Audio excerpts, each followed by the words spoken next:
Hey guys, okay, so we made it to Yellowstone. They're stationed us, I guess you would say, in Roosevelt Village. And to me, that's really cool because that's where the horses are and the stables and all that happy stuff. So we're kind of excited about that. Now I'm going to show you the view that I have from right here.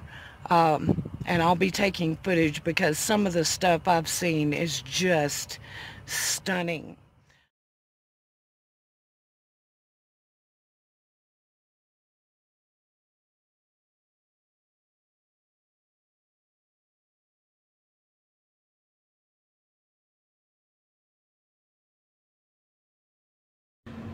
Okay guys, so this is Roosevelt Village. Um, Part of it. We are right in the woods. This is very isolated and very quiet and very rustic. One of the buildings that I showed you is the bathhouse, shower house, and that's the only place there's toilets. That's the only place there's a sink. So when you get up in the morning and you have to do, and go brush your teeth and get dressed and all that, you have to do it in a public, well, it's not public, it's employee only, but still. The people that work here are really nice, really cool. So far I have seen a buffalo come up, or bison, come up in the camp. And apparently there was two of them, but I only saw one. I've seen chipmunks by the dozens. They are adorable, but they're everywhere. I haven't seen any bears yet, but from what everybody tells me, when you don't walk around Roosevelt without bear spray, because they are everywhere and they will come in to the camp in between the cabins and everything. Other than that, it's kind of scary. They tell you a lot of things that are really kind of scary about the bears. One of the security guys here was telling me yesterday that he's been charged, which is when a bear comes at you fixing to attack you, by both grizzlies and black bears. So that's kind of scary. Black bears usually won't bother you, but grizzlies, no. So that's kind of scary. And then apparently when the bison get on the road, and they don't care anything about the traffic, if they get pissed off, they will attack your car. And the thing that's so scary about that is that there is like 400-foot drops on the side of the road. So if they decide to get aggravated and attack your car when they weigh 2,500 pounds apiece, you could very easily die. There's a lot of different ways you can die here.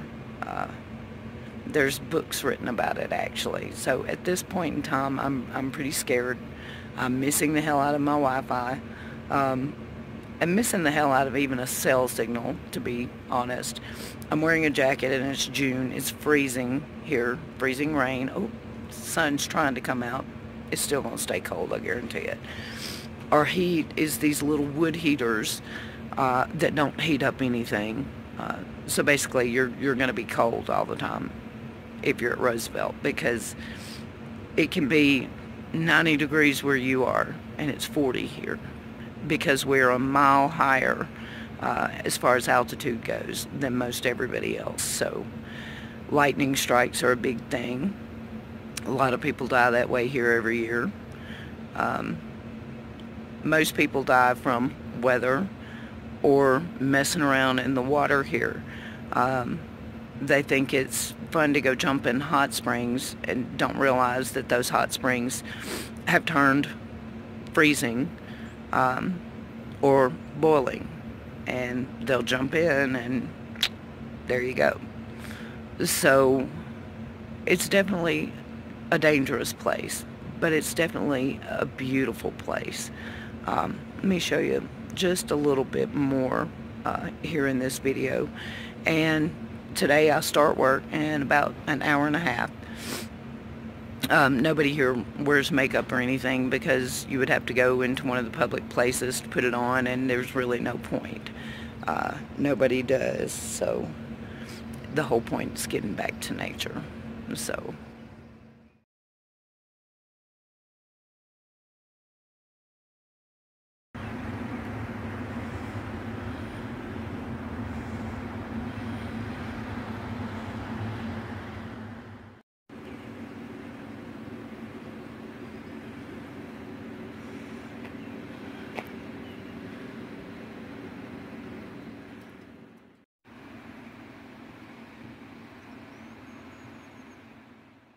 and this is my view. That's my cabin right there.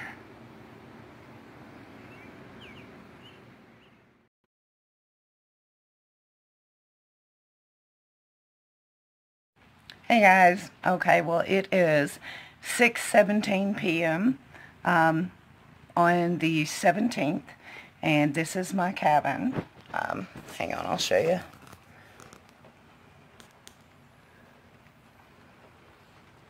That's my bed, the mess, and I have 2 roommates.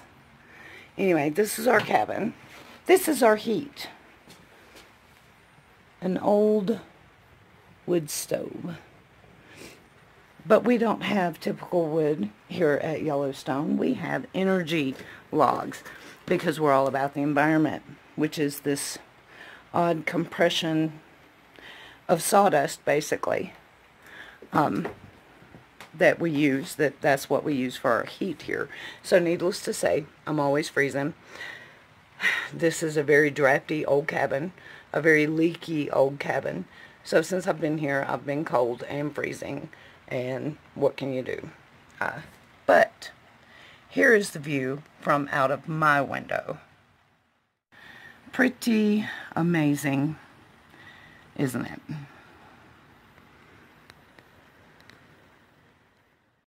And this is the view from my front porch. Of course, that is housekeeping right there. And there's kind of a mess there right now.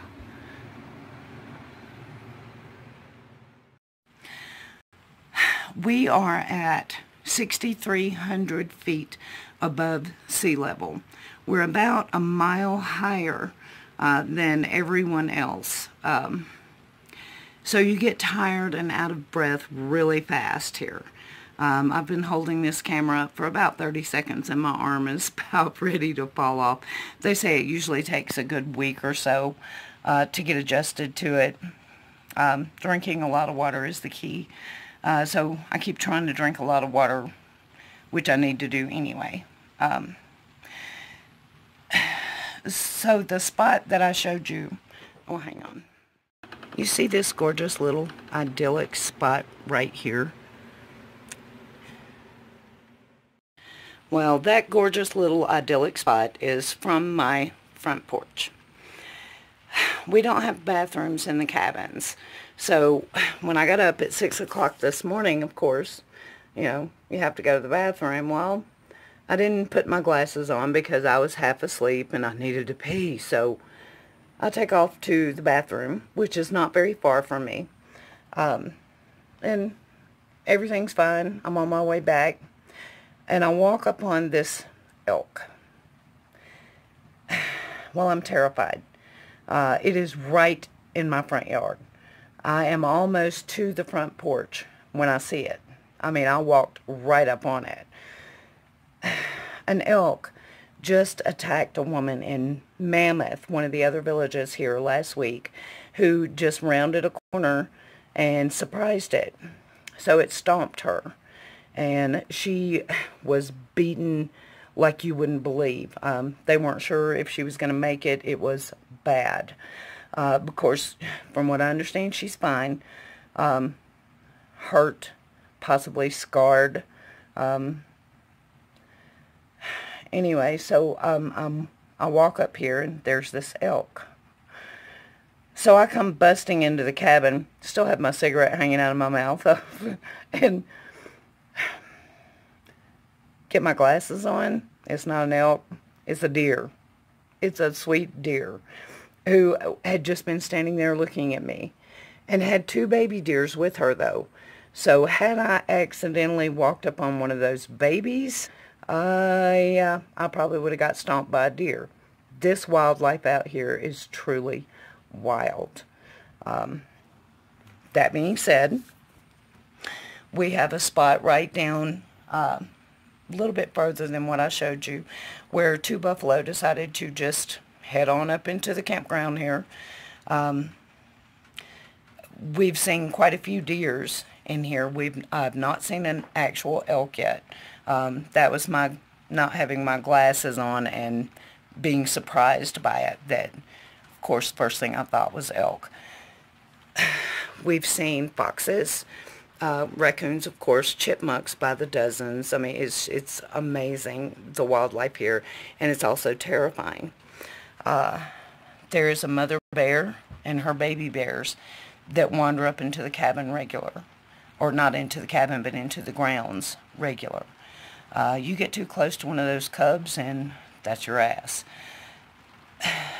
And we have all these guests wandering around out in the woods by themselves, and those bears are there. And these bears are truly wild, and these are not all black bears. There are grizzly bears out here, and they are truly wild.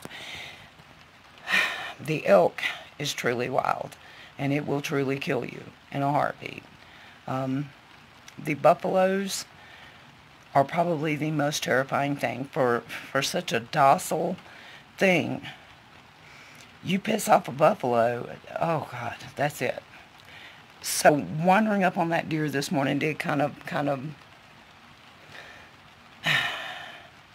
make me a little bit more aware of my surroundings, to say the least. It's beautiful here, but anybody that ever thinks that it's totally safe in a game here is an idiot. It is not.